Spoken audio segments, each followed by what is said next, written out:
Welcome back, friends. You are listening to the Juicebox Podcast.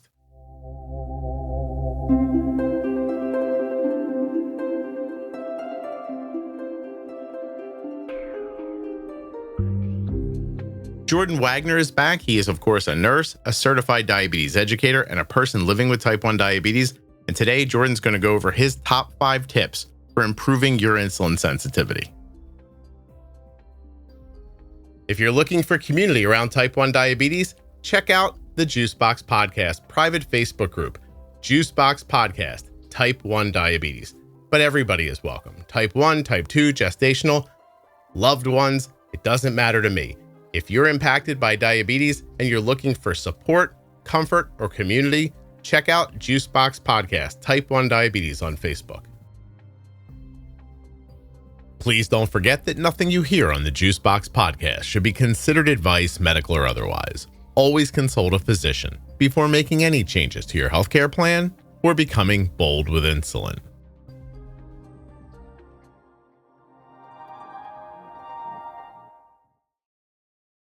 The show you're about to listen to is sponsored by the Eversense 365. The Eversense 365 has exceptional accuracy over 1 year and is the most accurate CGM in the low range that you can get. EversenseCGM.com/juicebox. This episode of the Juicebox Podcast is sponsored by the Omnipod 5. And at my link, omnipod.com/juicebox, you can get yourself a free, what'd I just say? A free Omnipod 5 starter kit. Free?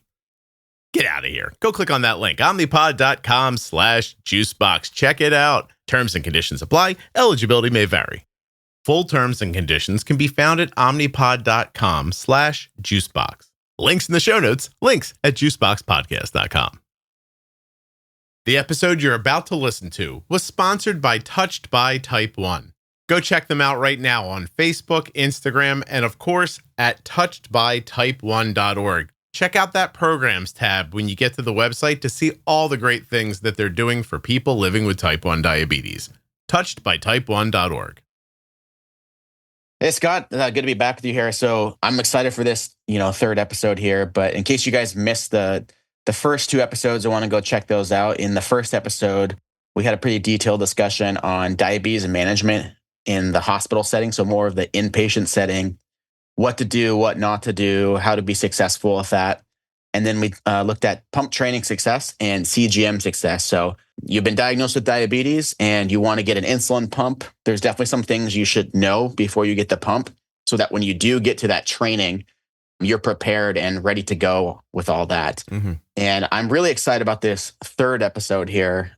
This is a topic that probably doesn't get as much attention as it should with especially the type 1 diabetes community.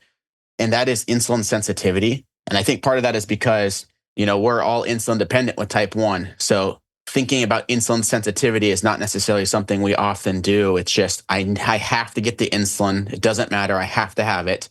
But there are certainly things that will improve your insulin sensitivity with all types of diabetes. But even with type 1 diabetes, improving that insulin sensitivity could mean that you're using less insulin, which overall could be a good thing for you, perhaps. So yeah.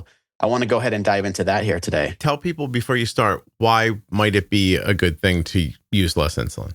Yeah, so that's a good question. So there's a multitude of reasons here, but one of them could just be that I often see a lot of people scared of low blood sugars. Mm-hmm.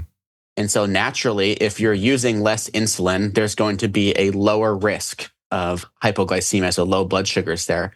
2 would be insulin in and of itself doesn't make you gain weight. But if you have a bunch of insulin floating around in your system and you have excess calories in your system, that will make you gain weight.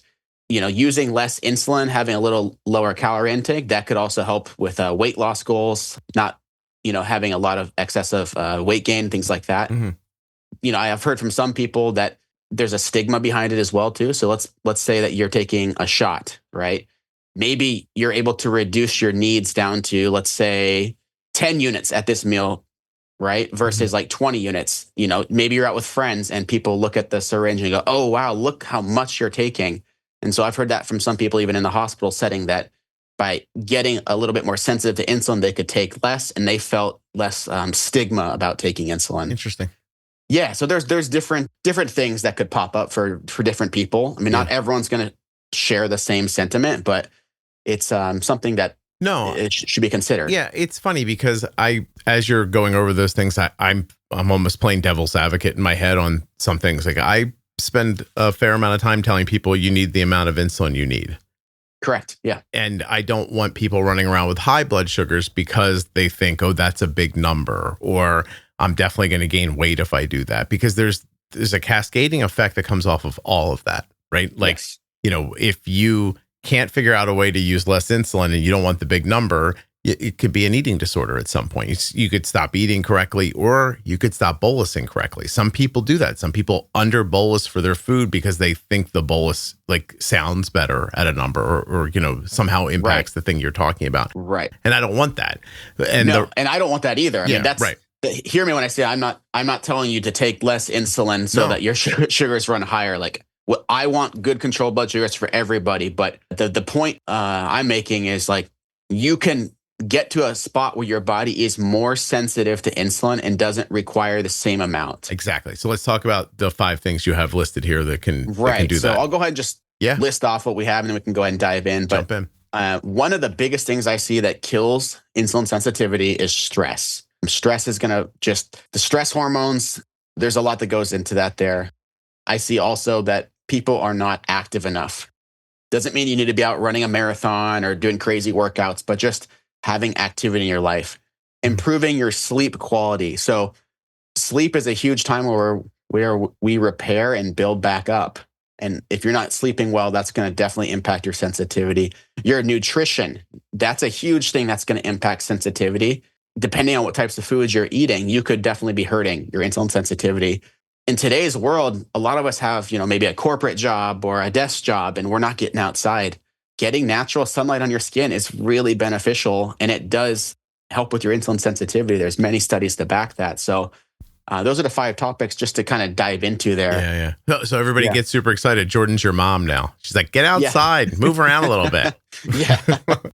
But there's a reason people have been saying stuff like that forever and ever. But let's talk about how it actually impacts your insulin sensitivity. So we'll just start at the top. Like the first thing you mentioned was stress, right? So, hey, everybody, be less stressed. There, next thing. No. Exactly.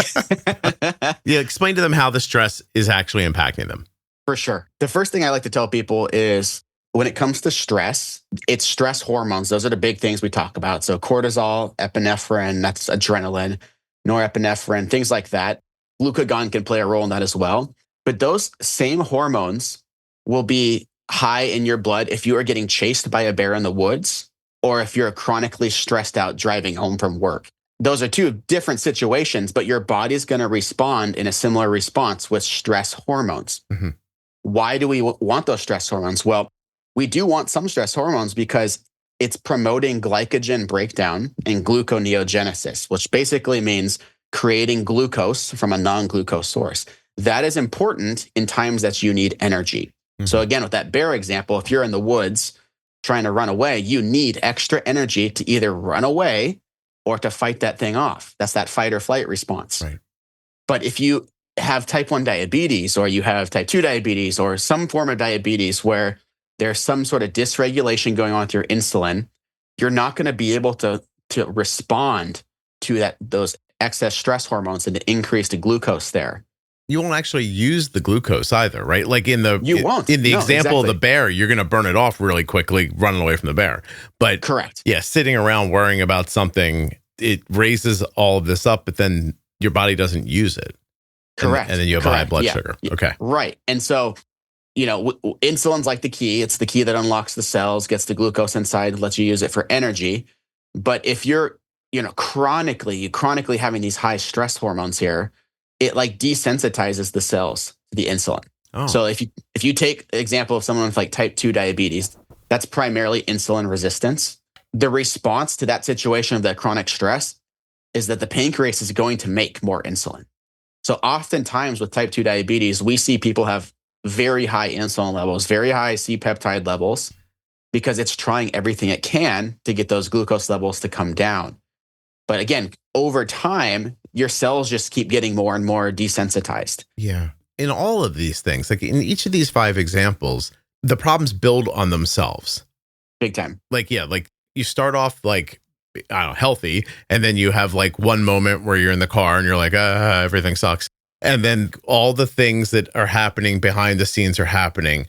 It's not like you then eventually, it's going to happen again tomorrow and the next day. So your body doesn't even have time to go backwards and like repair what's happened.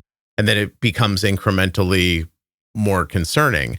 And then I'm guessing here too, it also, like, if you're stressed, maybe you're also not sleeping well. So you start getting compounding, right? It compounds, right? So like if you just take a look at improving your sleep quality there, it's interesting because oftentimes we don't sleep well at night. And what do we all do in the morning? We go and get a big cup of coffee or an energy drink or something like that. Mm-hmm. But it's interesting because caffeine will bind to those adenosine receptors in your brain. And adenosine basically is building up during the daytime. And by nighttime, it's almost aiding you to feel tired and helping you fall asleep. Huh. And so like, I'm guilty of it big time, but you drink coffee too late in the day because you're not sleeping well or you're stressed and you feel like it helps. Well, then you get to bedtime and you're not super tired or you're tossing and turning. And so just improving the sleep quality, that's the time where your body's healing itself. It's repairing itself. Naturally, you're going to see cortisol levels decrease during sleep and getting good rest. Okay. You know, there's other hormones like ghrelin and leptin, right? So ghrelin is going to be one of the hunger signaling hormones. You often see, say you are up late at night, right? And you get really hungry all of a sudden. Well, that's ghrelin right there. That's telling you, go get a snack, right? Leptin's that satiety or I'm full hormone. Now, if you're getting poor sleep quality, ghrelin tends to increase because you're so tired, your body needs energy. So it's prompting you to want food, prompting you to want perhaps even junk food because that's a quick energy source. It's going to decrease that leptin level, the I'm full hormone. And so you can see how, you know, the stress and the poor sleep quality, it starts to dysregulate your hormones. And as we know, like with type 1 diabetes, right, it's a big thing with insulin and glucagon, right? Those are 2 big things there. But our bodies it's not just that. Right? Our bodies, it's got so many mechanisms happening all the time in the background. When all of your hormones start getting dysregulated, that's when we start seeing this cascade effect of problems showing up. Yeah. Oh, okay. All right. I'm sorry. I think I cut you off before you were done with stress, though. Did I? Oh, yeah. We can definitely talk about a few things there. But I wanted to lay into people's minds that this stuff's going to start stacking up and that these things impact each other as well. You know, you might be more stressed out because, you know, you can flip it around. You could be stressed out because you're not sleeping. Big time. Yeah. Absolutely. Yeah. And you could be not sleeping because you're stressed out and et cetera and so on. And maybe you're not dealing with stress as well because your nutrition is wonky or, you know, you're not exhausted at the end of the night and sleeping when you should be because you're not getting enough activity and getting your body moving. Like this all fits together, honestly. It does. Everything here is compounding, like you said there. And there's so many angles to look at and talk about, you know, so like I'll try to stay focused right now on the stress. It's my fault. Go back and finish up on your ideas about stress. Today's episode is brought to you by Omnipod. Did you know that the majority of Omnipod 5 users pay less than $30 per month at the pharmacy? That's less than $1 a day for tube-free automated insulin delivery. And a third of Omnipod 5 users pay $0 per month. You heard that right, 0. That's less than your daily coffee for all of the benefits of tubeless, waterproof, automated insulin delivery. My daughter has been wearing an Omnipod every day since she was 4 years old, and she's about to be 21. My family relies on Omnipod, and I think you'll love it. And you can try it for free right now by requesting your free starter kit today at my link, omnipod.com/juicebox. Omnipod has been an advertiser for a decade, but even if they weren't, I would tell you proudly, my daughter wears an Omnipod. Omnipod.com/juicebox. Terms and conditions apply. Eligibility may vary. Why don't you get yourself that free starter kit? Full terms and conditions can be found at omnipod.com/juicebox. When you think of a CGM and all the good that it brings in your life, is the first thing you think about, I love that I have to change it all the time? I love the warm-up period every time I have to change it. I love that when I bump into a door frame, sometimes it gets ripped off. I love that the adhesive kind of gets mushy sometimes when I sweat and falls off. No, these are not the things that you love about a CGM. Today's episode of the Juicebox Podcast is sponsored by the Eversense 365, the only CGM that you only have to put on once a year, and the only CGM that won't give you any of those problems. The Eversense 365 is the only one-year CGM designed to minimize device frustration. It has exceptional accuracy for 1 year with almost no false alarms from compression lows while you're sleeping. You can manage your diabetes instead of your CGM with the Eversense 365. Learn more and get started today at eversensecgm.com/juicebox. 1 year, one CGM. For sure. Really, so one thing to think about with stress, here's the deal. Picture your body as a bucket, okay? Inside that bucket is going to be water. Water is like the mineral balance inside your body. Every time you're stressed out, it's like poking a small hole in that bucket. So if you're chronically stressed, you've got a bunch of little holes. And as you can imagine, that water starts to pour out the sides of the bucket there. Well, as your mineral balance gets out of whack, your insulin sensitivity also majorly gets out of whack. So not only do we have hormones raising your glucose levels, the minerals in your body that would naturally be there to kind of help with that insulin sensitivity, making those cells receptive to insulin, are now out of whack. So now these cells are not as receptive. So think of that almost like rust building up on a lock. And if insulin's that key is going to have a harder time fitting in a rusty lock compared to a lock that's completely cleaned and nice looking, right? Yeah. So there's big things there that stress can really impact. You know, in your professional life, when you talk to somebody about this, do you find that explaining it to them, like, because saying to somebody, be less stressed is, you know, I'm married. That's not a thing I would say out loud. The reason is because it's not a feeling of like, oh, you're right. I'll just be less stressed. Thanks. Do you get to talk to people about ways to do that? Or do you find that your idea is like, let me just give them this idea and hopefully they'll go back into the world and figure out how to accomplish this on their own? Yeah. So it depends on the consult and depends on the patient I'm talking with. And the reality of working on the inpatient side of medicine, you're often seeing someone and you have 30 minutes to an hour, basically unload as much information as you can without overwhelming them and hoping that they take some of what you have as they're leaving the hospital, essentially. Yeah. Some people are open, right? They'll talk about things in their life like stress. And for example, maybe they have no community, right? So then I'll say, okay, maybe you need to find a church community. Maybe you need to go out to a place where you can go dancing and make some friends, right? Get some community in your life. You know, maybe they're struggling with their bills, right? And maybe we can talk briefly about like, hey, this is how a financial planner could help you with your bills and in turn start lowering your stress. Yeah. So there are definitely times where like, I'm able to dive into it a little bit, but this is definitely something that needs to be ongoing. Right. And so I think if your only conversation you're having is with me in the hospital, it's going to be unlikely that you actually start lowering your stress levels. Yeah. It's funny. I find that people like you and Jenny and Erica who like coming on the podcast, I feel like it's because you guys always feel like it's just so difficult to get your message out. And you're just always looking for a way to reach other people, which I love. I think it's awesome. Yeah. Without a doubt. I mean, because I tell people all the time, like, I probably get 60-70% of my consults of people who actually don't want to talk to me.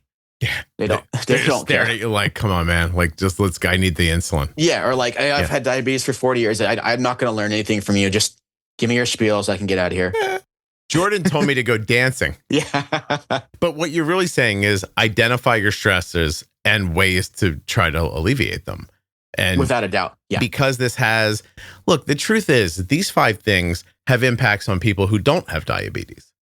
Without a doubt. Yeah, I mean, and that's it. Like we get so fixated on a number, right? Whether it's an insulin dose or our glucose level.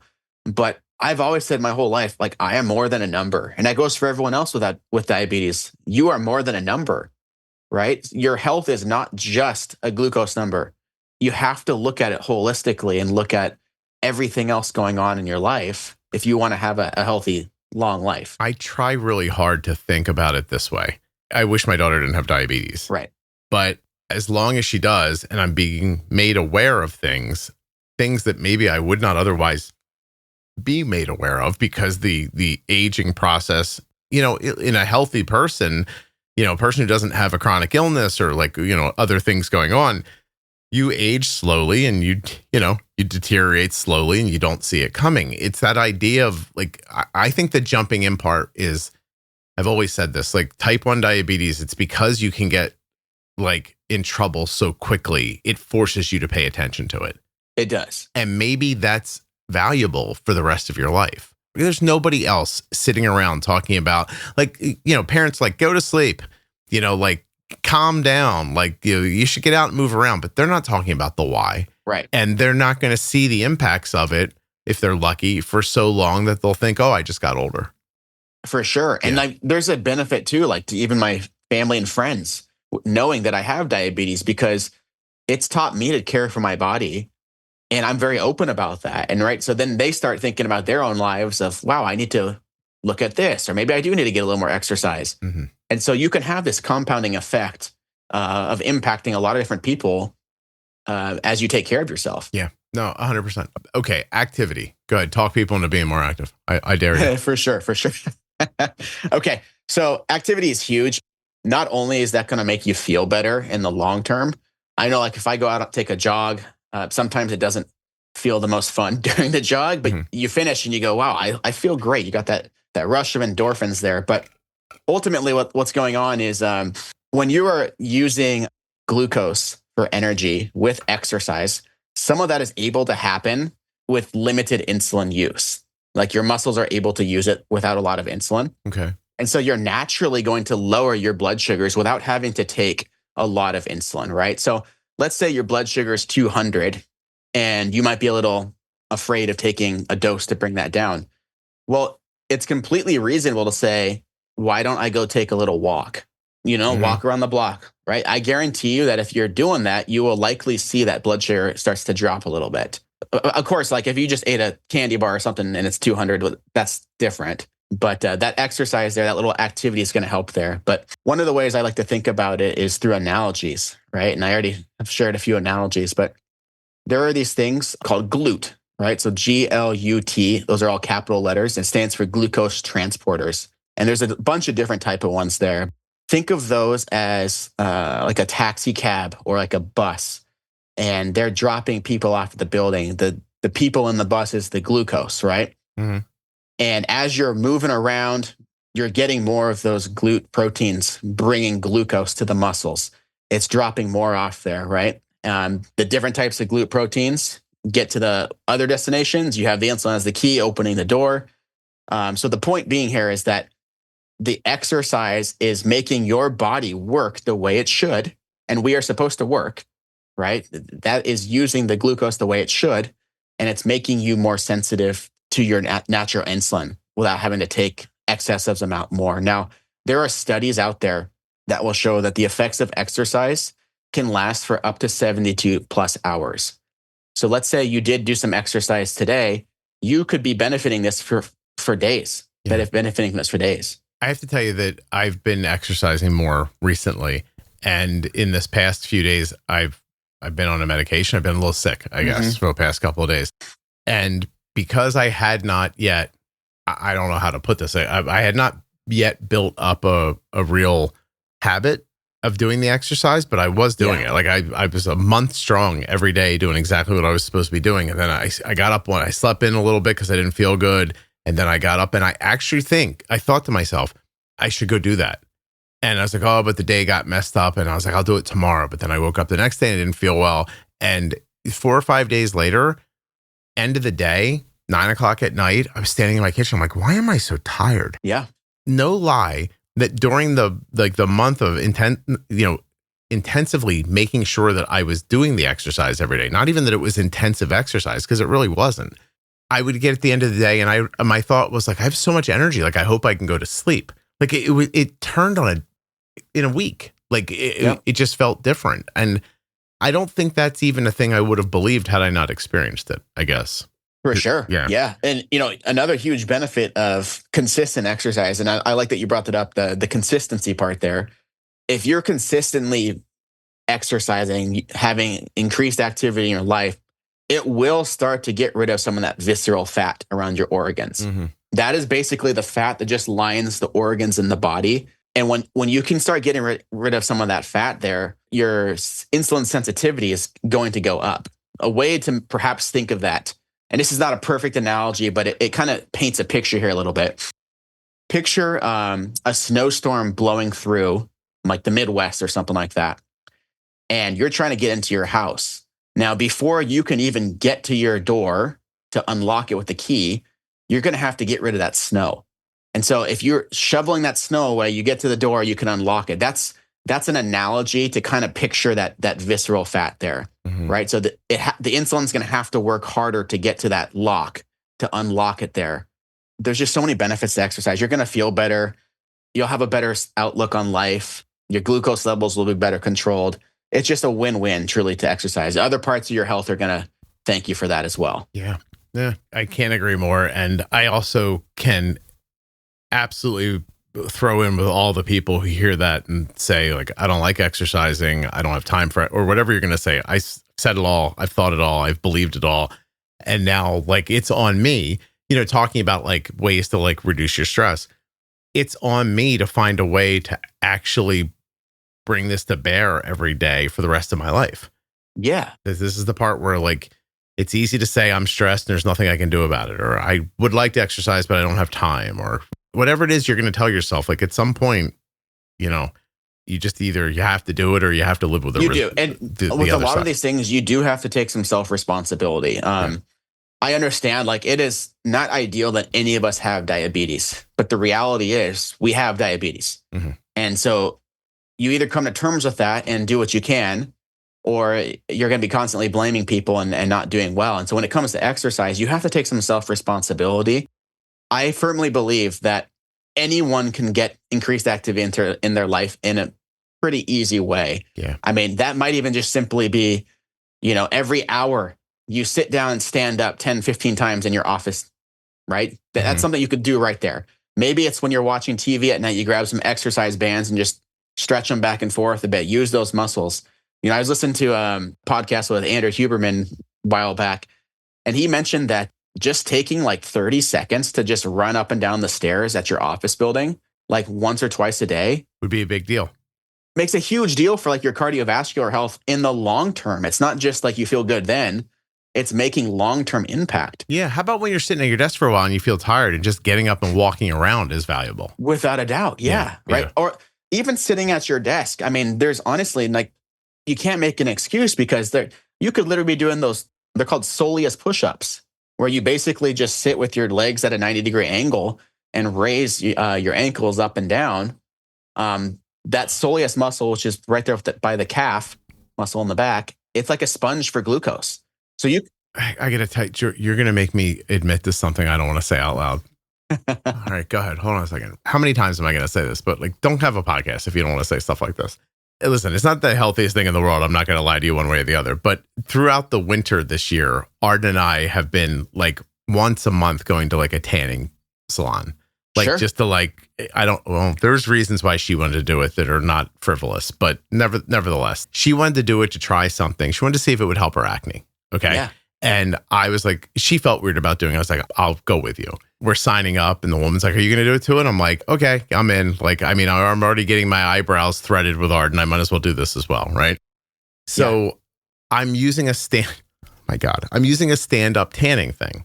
Okay. And now keep in mind, you're in there and you're not very dressed, but I'm like standing there for 6 minutes and I'm like, what am I doing? I'm like, I'm just standing here.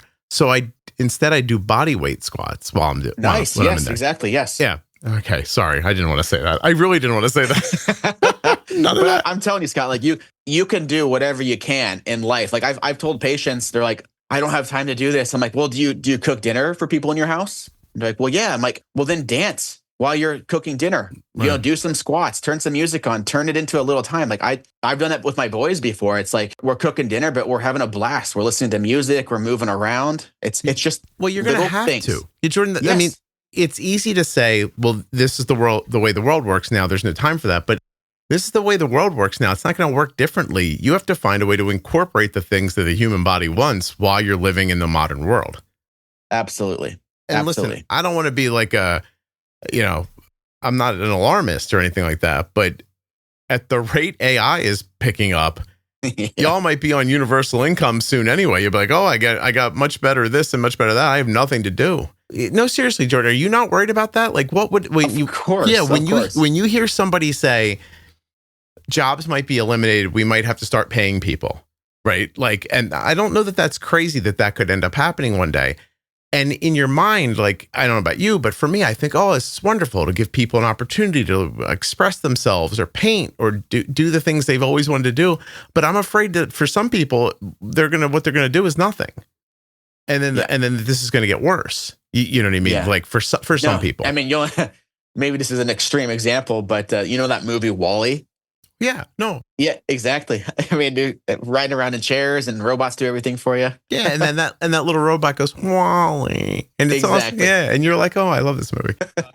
Yeah, I'm saying is my real point is that technology is changing quickly. Life is changing quickly. We are not running from bears, most of us anymore. True. But you're still going to get this stress. And you have to find a way to manage it in the world that we actually live in. And you have to find a way to get activity in the world we actually live in. Now, if you're out there listening to this right now and you're cutting a sewer pipe, well, then you're probably okay.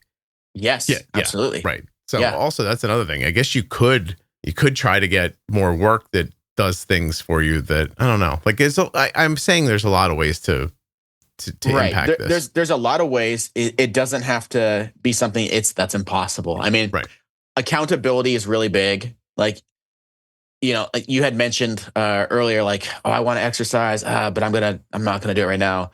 Like having accountability is really important too. So like in the past, I've done like through social media, like, challenges, right? I did one where it was like a push-up challenge, and it was like, okay, I'm gonna do X amount of push-ups every day. And then at the end of the month, I got to post my calendar so everyone can see that I did or did not do it. Right.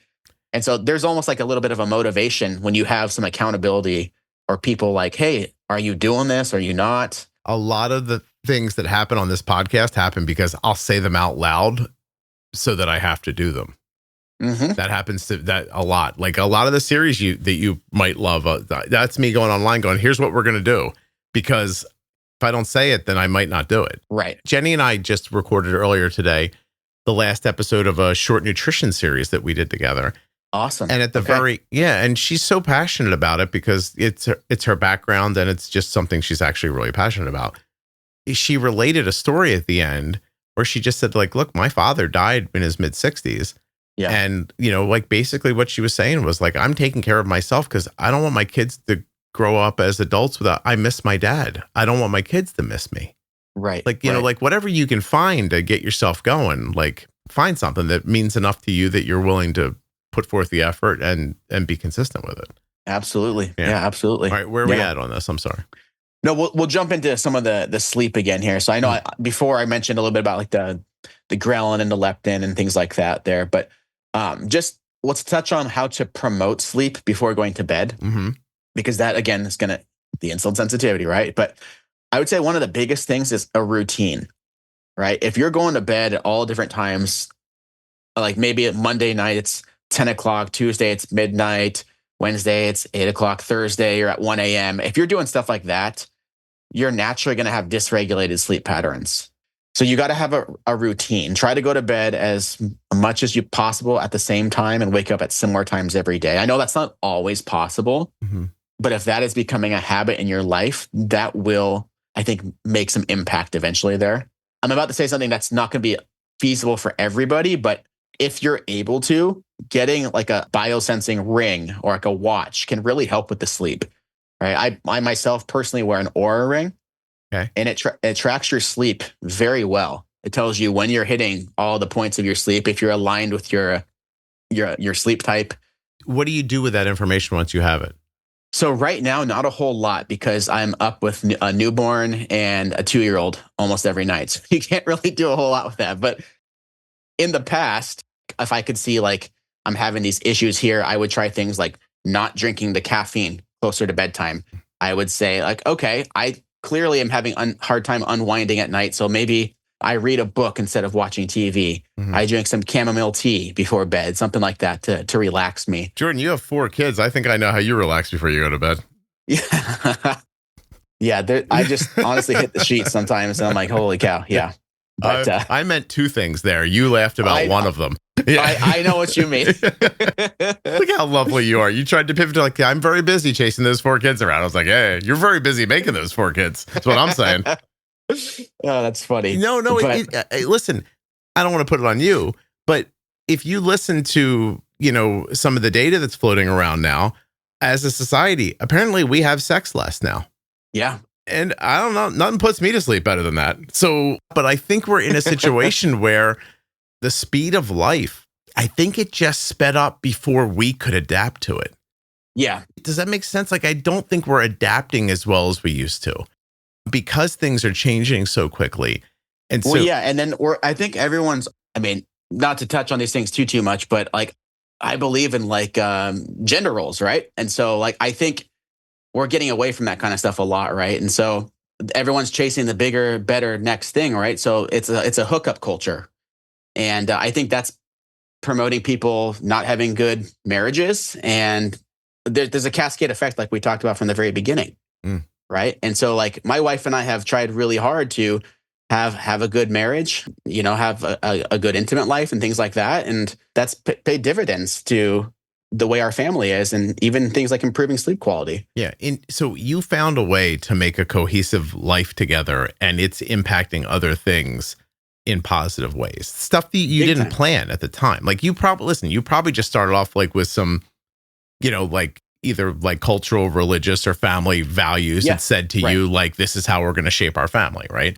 And you didn't do that and say, hey, we're going to get married and then, we'll have some kids. You'll stay with the kids. I'll go work. And that'll definitely make it so that we sleep better one day. You weren't thinking that. Right. Absolutely not. Just in the same way, I believe that someone's not sitting at home thinking like, I work really long and I still want to play Call of Duty. So I'm going to do it at 11:30. Like they're not thinking, and then I'll ruin my sleep with that. And then my visceral fat will go up and my insulin sensitivity will get worse. Like no one's thinking. Right. Yeah. They're just like, I just want to play this game, or I just want to do this. Totally. Or, and people most of the time are just trying to find a way to unwind at night, get ready for bed. And so, even with that example there of Call of Duty or like watching a TV show, there are certainly things you can do to make sure you're not destroying your sleep, right? Have some maturity, right? Maybe you play Call of Duty and you stop yourself. You play it for an hour or so, and then you're like, that's it, I'm done for tonight. I know when I was gaming back in like high school and stuff, I had zero self-control. It'd be like, I'm only going to play a couple games. And then it's like, oh my gosh, it's 4 a.m. Yeah. Yeah. And if I just win 5 more of these games of Madden, I'll be able to draft better next year. And then I'm going to do no, listen, it's another like, look, I'm not going to like beat a drum, but there are a lot of things in your life that are driving up that dopamine for you. And especially in a modern digital world. And I feel very strongly about good sleep. Like I harp on it in my family. It's a losing battle. I'm not going to tell you otherwise. I'm not going to tell you that last night I didn't wake up in the middle of the night and see a light on, and I thought like, oh, let me go shut this light off. But it was Arden, and she was still awake, and she was talking to her. They're in a spring break at college. They're talking to her boyfriend, and I'm like, I walked in. I was like, everyone, go to sleep. I was like, talk when the sun is up. Right. I try hard to like just follow that simple idea of like follow the sun, like get up with the sun, try to start shutting down when the sun goes down. I'm not all the way. Yeah. I'm not Amish. Like I don't go to sleep when the sun goes down, like, but like, I'm not trying to like stay up super late anymore. Like I used to when I was young. And then like I was forced to before algorithms existed and my kid had diabetes. Like I value sleep. And at the same time, I'll say this, like, cause I just shared this with my wife recently. We got in bed and I was like, I'm so tired. Like I want, I'm excited to go to sleep. But at the same time, I said to her, like, I'm starting as I get older to get mad at about having to sleep. Like, and she's like, what are you talking? First of all, she doesn't want to talk to me when she's tired. Like, but because she's like, oh, good. Now he's going to have like some existential conversation with me. He just said he was tired. I'm tired, blah, blah, blah. I said, like, I don't know. I feel like my life is winding down and there are things I want to do. And some days it pisses me off. I have to go to sleep, and I wonder if that's like a real feeling I'm having or if it's a feeling I'm getting from like some unnatural acceleration that I feel from the work. No, the I work don't think you're alone in that. Like, Yeah. my wife's grandfather, and he ended up passing away a few years ago, but he always said to my wife, if he could have a superpower, it would be that he didn't have to sleep. Because there's so much he obviously, wants to do. I like dreaming and stuff like that, right? So if you could sleep, but you didn't have to, that would be kind of cool. Yeah, no, I hear you. I really do. But my point is that if you sleep well when the sun's down, then you can pack more into your life while the sun is up, and you're going to improve your overall health and everything else. Let's move on to nutrition, because I'm going to start sounding like a hippie in a second. I don't like that vibe. Well, Scott, I am a bit of a hippie, so it's okay. Yeah. Oh no, I imagine you living in a yurt, just in case you're wondering. Oh, that's exactly right. No, I'm just kidding. But yeah, anyways, yeah, nutrition. And I'll preface this just saying, like, I'm not like a nutrition expert, but these are things that I have seen that have impacted patients. I'm sure Jenny might be able to speak better to some of these things here. But the idea that I want to get across is that somebody can eat literally terribly and still have good blood sugars. But that doesn't mean that like you're in a good spot with your health. And that gets back to what we touched on earlier of you could look at just the blood sugars and think you're doing great. But health is a lot more than just your blood glucose there. Mm-hmm. So we'll just start with that there. But I think one of the big things to think about with nutrition and insulin sensitivity is, as much as possible, avoiding ultra processed foods, right? So that's going to be things like fast food, or that's going to be things like frozen meals at the grocery store, or like a lot of packaged goods, things like that. The reason you want to avoid a lot of those, aside from the fact that a lot of them are really, really high in carbohydrate, there's trans fats in a lot of those. Mm-hmm. And those are known to cause insulin resistance. Yeah. I always tell people, if you're looking for a reason not to have some of those oils that are available in so much of our food. Yeah. One of them was developed as a lubricant. And exactly right. Yeah. Yep. And then they realized, like, oh, you could eat this.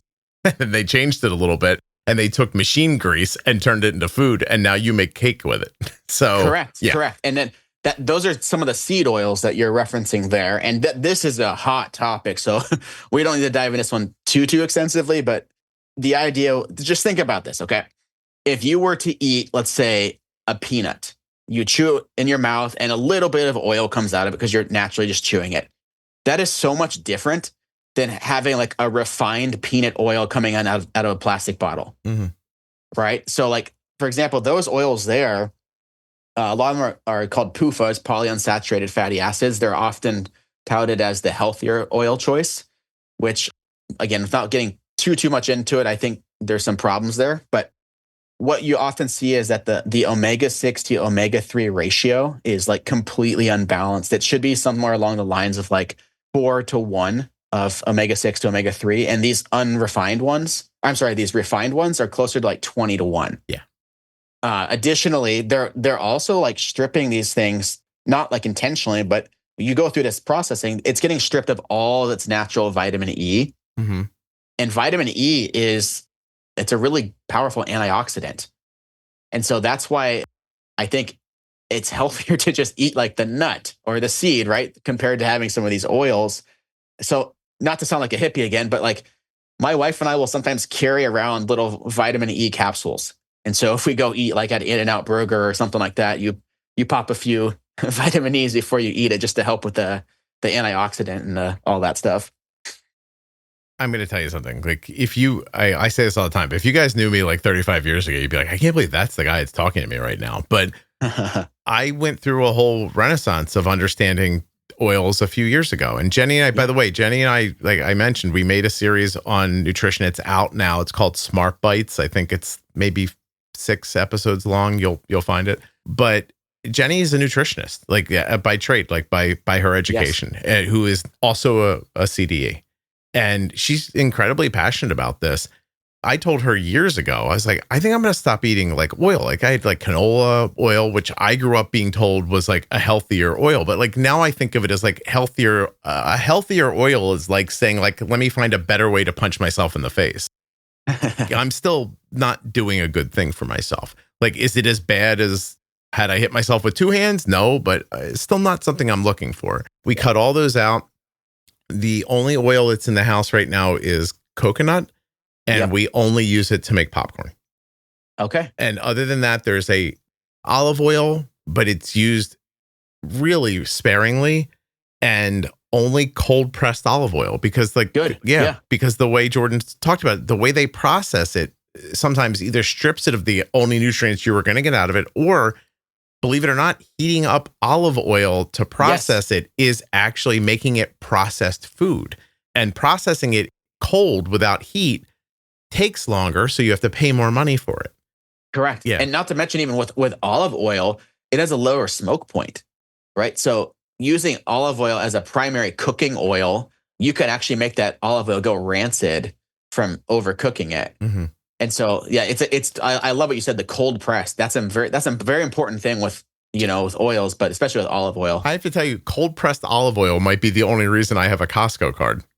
So that's hilarious. Yeah, because they make really great cold pressed olive oil. Yeah. Yeah. So that kind of stuff, like, taking vitamins, like this is the thing I've added to my life. Like they're right here. Like I'm not lying. Like they're on my desk so that I don't forget to take them every day. Yep. I found that if I put them in the kitchen or somewhere near food, eventually somebody puts them away and it takes it out of my mind. And so instead, it's in front of me on my desk. And every day and by the way, it's not one of them. You have to read the label. You're supposed to take more than that of the one I have. Like, so I make sure to take more, Right. Oh, yeah, that's funny. If you really want somebody who understands nutrition, who isn't going to talk down to you, but is going to be honest with you, I say go check out the Smart Bites series with Jenny. That's awesome. She did such a great job of putting together these different modules to speak about. And we just literally finished recording it today. So that's so cool. And like, I truly believe that if people want to eat Twinkies and hot dogs and hamburgers all day long, they should be able to, but they should also have the information to kind of know what potential consequences could be coming their way. Well, that's where I'm at, Jordan. I'll finish nutrition and we can move on to getting outside and get out of here. But like, everything's a process, right? Like everything starts one place with one idea. And if you get to keep it going long enough, you watch it grow and it morph. When I started making this podcast, I was in a place where I said, I know how to use insulin, which was revolutionary to me at that time because I spent so many years with my daughter not understanding how to use it, right? I said to my wife, I'm going to start a podcast and tell people about how we do things because I think they might find it valuable. And that's come to pass. Like the Pro Tip series and the Bold Beginnings and those things I think they're seminal in this space and people know about them far and wide. And they've helped a lot of people understand how to use their insulin. So when I start talking about that, I am immediately met with the idea that some people are going to eat really poorly. And I can't stop them from doing that.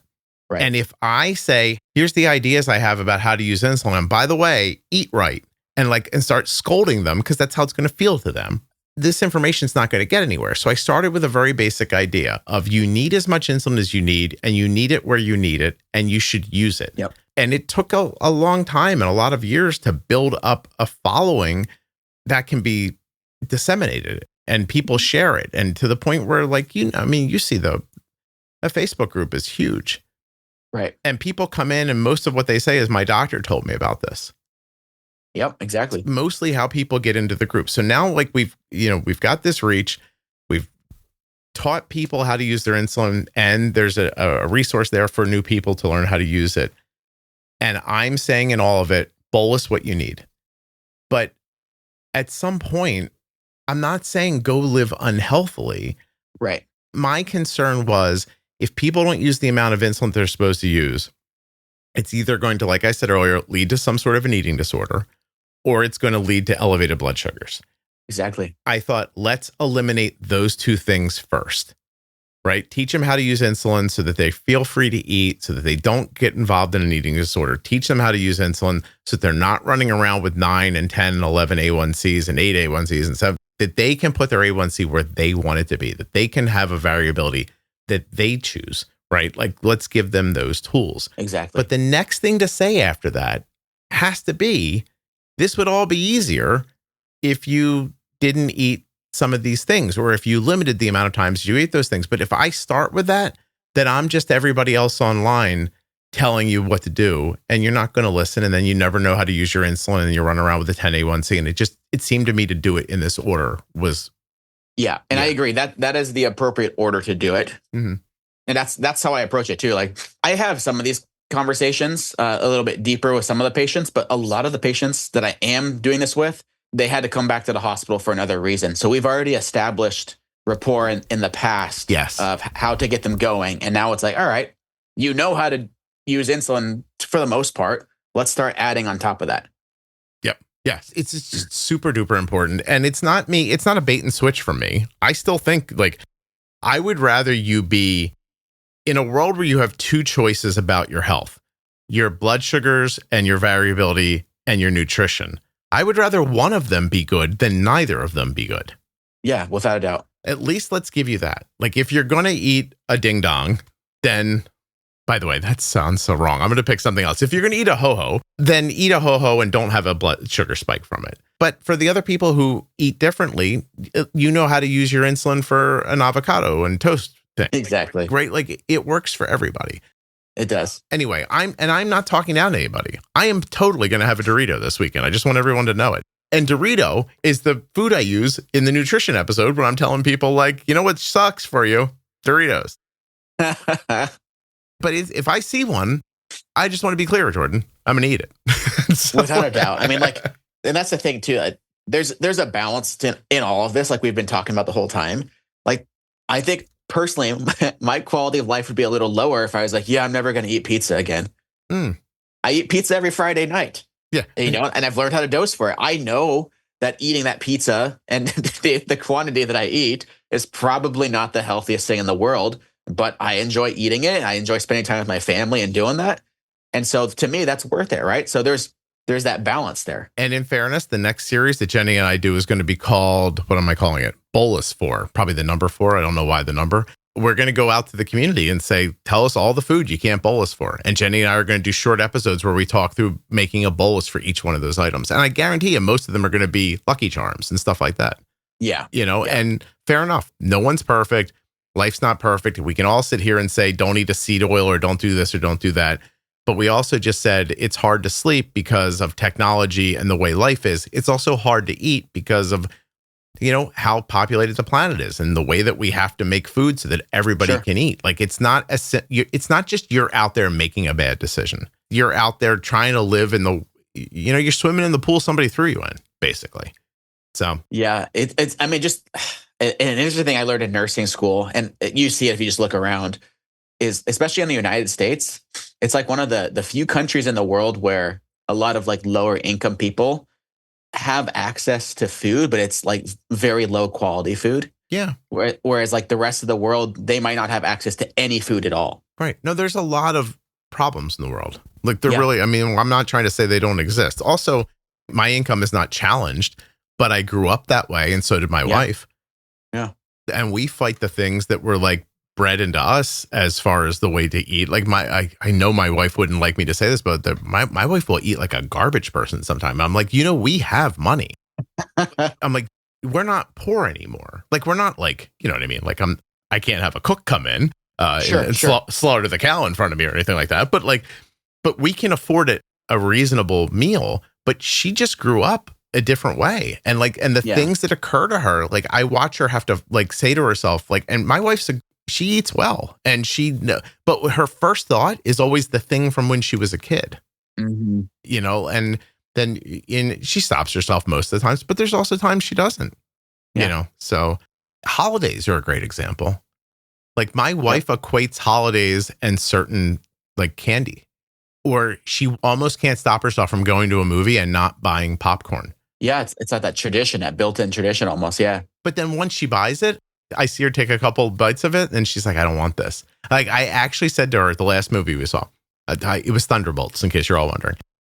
Like she took 2 handfuls of popcorn and she's like, I don't want this. And I said, hey, next time. I was really like, I think it was very sweet. I said, next time, let's buy a smaller one because you don't want this. And she goes, no, you're right. And I was like, okay. So like, let's see what happens. Like when I go see, hopefully, Mission Impossible Part 2, which I'm very excited to see. Yeah, those are great movies. Oh my God, the last one was awesome. Like, hopefully she'll say, like, give me a small popcorn. because like to, help the little girl and her feel like she's at the movies and, cover for the fact that the adult in her doesn't want this popcorn at all.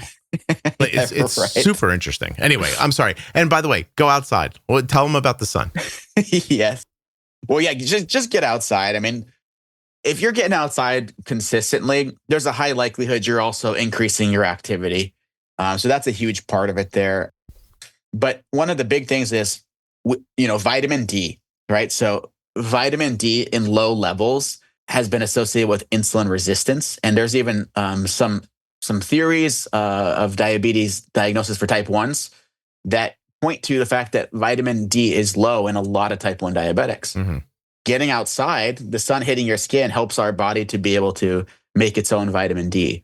And so you don't need to go outside all day long, but like, again, speaking to the person who, works in the office, maybe you take your lunch break and you go outside. And I know that's not always possible, but to the best of your ability, it's just getting outside at some point during the day is going to be really helpful for you. Right. The other thing, tying it all into sleep here, is that when you're getting that full spectrum light coming from the sun, that helps balance your circadian rhythm. So your natural sleeping patterns.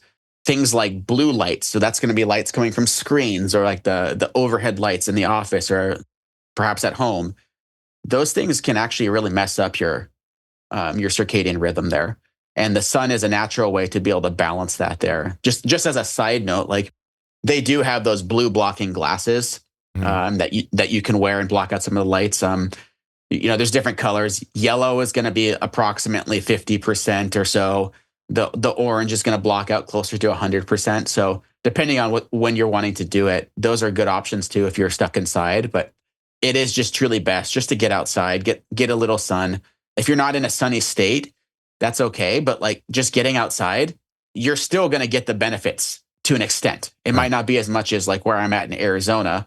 You're going to get some benefit for sure. Yeah, so you're probably avoiding the sun and still getting it. Yeah, I mean, I am in the sun all the time. If you ever drove past my house, you bet go, there's Jordan. He's not wearing a shirt again because I always have my shirt off doing yard work and things like that. Yeah, awesome. Well, Jordan, I can't thank you enough for coming on and putting together these few episodes for me. If you have more you want to talk about, you let me know. You could always come back. Absolutely. Sounds good, Scott. Awesome. Thank you. Yeah, of course.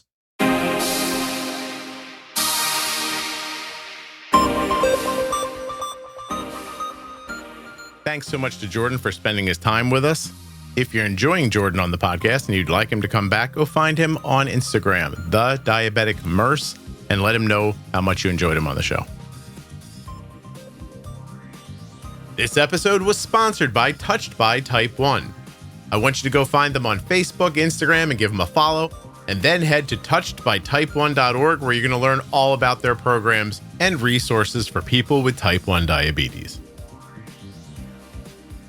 Are you tired of getting a rash from your CGM adhesive? Give the Eversense 365 a try. EversenseCGM.com/juicebox. Beautiful silicone that they use. It changes every day, keeps it fresh. Not only that, you only have to change the sensor once a year. So, I mean, that's better. This episode of the Juicebox Podcast is sponsored by the Omnipod 5. And at my link, omnipod.com/juicebox, you can get yourself a free, what'd I just say? A free Omnipod 5 starter kit. Free? Get out of here. Go click on that link, omnipod.com/juicebox. Check it out. Terms and conditions apply. Eligibility may vary. Full terms and conditions can be found at omnipod.com/juicebox. Links in the show notes, links at juiceboxpodcast.com. Hey, thanks for listening all the way to the end. I really appreciate your loyalty and listenership. Thank you so much for listening. I'll be back very soon with another episode of the Juicebox Podcast. When I created the Defining Diabetes series, I pictured a dictionary in my mind to help you understand key terms that shape type 1 diabetes management. Along with Jenny Smith, who of course is an experienced diabetes educator, we break down concepts like basal, time and range, insulin on board, and much more. This series must have 70 short episodes in it. We have to take the jargon out of the jargon so that you can focus on what really matters, living confidently and staying healthy. You can't do these things if you don't know what they mean. Go get your diabetes defined. Juiceboxpodcast.com. Go up in the menu and click on series. Hey, what's up, everybody? If you've noticed that the podcast sounds better and you're thinking like, how does that happen? What you're hearing is Rob at Wrong Way Recording doing his magic to these files. So if you want him to do his magic to you, wrongwayrecording.com. You got a podcast? You want somebody to edit it? You want Rob.